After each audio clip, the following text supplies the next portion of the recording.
सुप्रभात आदरणीय शिक्षकगण एवं मेरे सभी प्यारे मित्रों को मेरा नमस्कार।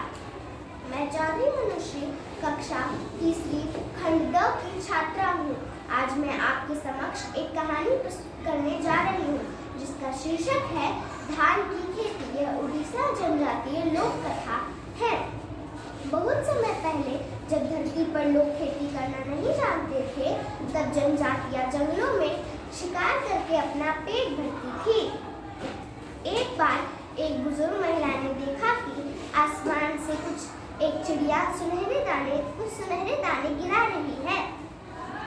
वह दाने जमीन में गिरकर कुछ दिनों में हरे पौधों में बदल गए। महिला ने जिज्ञासावश उन पौधों की देखभाल की। कुछ दिनों में उनमें सुनहरे दाने झूमने लगे। महिला ने इसे पकाकर देखा तो वह स्वादिष्ट थे। गांव वालों ने भी ऐसा ही किया और धीरे धीरे उन्होंने खेती करना सीख लिया। और तभी से कहा जाता है कि धान चिड़िया का आशीर्वाद है।